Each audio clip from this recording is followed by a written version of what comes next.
आज की बाल संस्कार शाला में आप सभी बच्चों का हार्दिक स्वागत है, अभिनंदन है, प्रणाम। परम पिता परमात्मा का ध्यान करते हुए बोले, उस प्राण स्वरूप दुख नाशक सुख स्वरूप श्रेष्ठ तेजस्वी पाप नाशक देव स्वरूप परमात्मा को हम अपनी अंतरात्मा में धारण करें। वह परमात्मा हमारी बुद्धि को सच्चे मार्ग की ओर प्रेरित करे। बच्चों, आज हम 9 और 10 पर चर्चा करेंगे। क्या है? अनीति से प्राप्त सफलता की अपेक्षा नीति पर चलते हुए असफलता को सिरोधार्य करेंगे। कहता है अनीति से प्राप्त सफलता की अपेक्षा, मतलब हम जो भी काम करेंगे नीति से करेंगे।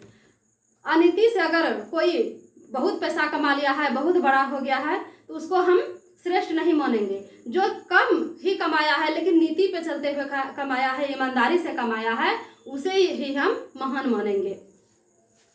अनीति से एक कहानी है बच्चों कि एक लोहार का बेटा था और लोहार क्या करता था? लोहे का काम करता था। लोहार का बेटा बहुत फिजूल खर्ची था। उसको पिताजी जो भी पॉकेट मनी देते थे, पॉकेट खर्च देते थे स्कूल जाने में, वो क्या करता था? फिजूल खर्ची में उड़ा के घर चलाता था। उसका पिताजी बहुत परेशान होते थे कि मेरा जो बेटा है वो बहुत फिजूल खर्ची है, और पिताजी जो नीति से कमाते थे, मेहनत से कमाते थे, उसको उसका पुत्र नहीं समझ रहा है। इस बात से उसको बहुत चिंता था।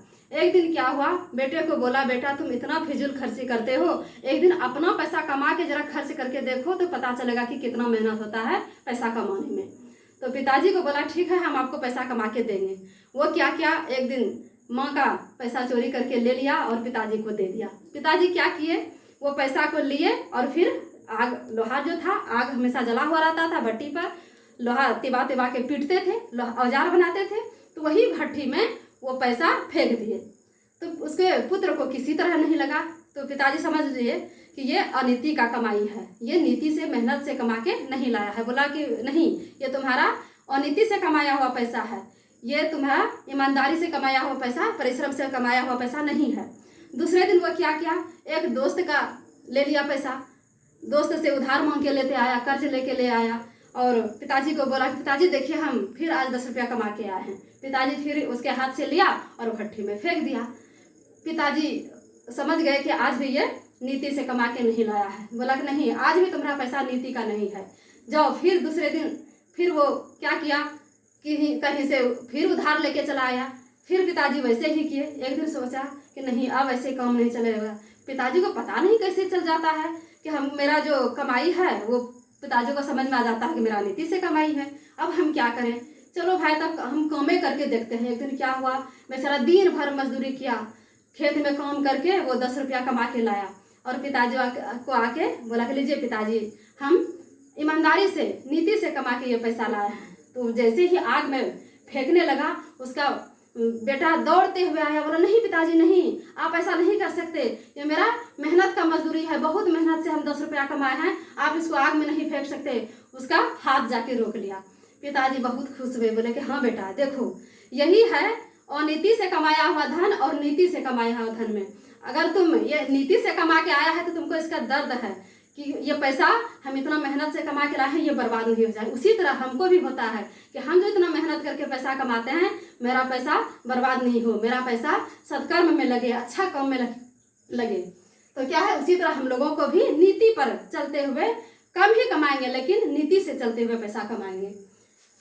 से प्राप्त सफलता की अपेक्षा अगर हम अनीति से प्राप्त सफलता पे अगर हम चढ़ भी गए, पूरा पैसा वाला भी हो गए, की अपेक्षा नीति पर चलते हुए असफलता को सिरोधार्य करेंगे। अगर हमको कम ही पैसा है तो हम नीति पे चलते हुए उसको अपना सिरोधार्य करेंगे कि हाँ, हम इतने से पैसा में हम संतोष करेंगे, क्योंकि ये मेरा नीति का कमाई है, इस पे हम अच्छे से, मेरा जो भविष्य है वो स्वर्णिम होगा। यही भावना लेके चलना है। 10 नंबर क्या है, मनुष्य के मूल्यांकन की कसौटी उसकी सफलताओं, योग्यताओं एवं विभूतियों को नहीं, उसके सद्विचारों और सत्कर्मों को मानेंगे। मनुष्य का जो मूल्यांकन है, उसका आकलन जो है, मनुष्य का आकलन जो है, उसके योग्यता और विभूतियों को नहीं मानेंगे कि उसका ये योग्यता है, उसी आधार पर उसका आकलन करेंगे कि ये इसमें बहुत पढ़ा लिखा है, बहुत योग्यता है, तो ये मनुष्य अच्छा है, उससे उसका आकलन नहीं करेंगे। उसका आकलन कैसे करेंगे? उसका सत्कर्म और सद्विचारों से उसका हम आकलन, अच्छे मनुष्य का आकलन हम उसके सदविचार, उसका विचार अच्छा होना चाहिए, इसी से हम उसका आकलन करेंगे कि मनुष्य अच्छा है कि खराब है। और सदविचार और क्या है, सत्कर्म। अगर उसका कर्म अच्छा है तो हम उसी से आकलन करेंगे कि यह मनुष्य अच्छा है। ये नहीं कि वो धनवान है, वो विभूतिवान है तो हम उसको अच्छा मान लेंगे, उसका अच्छा में आकलन कर लेंगे, ऐसा नहीं।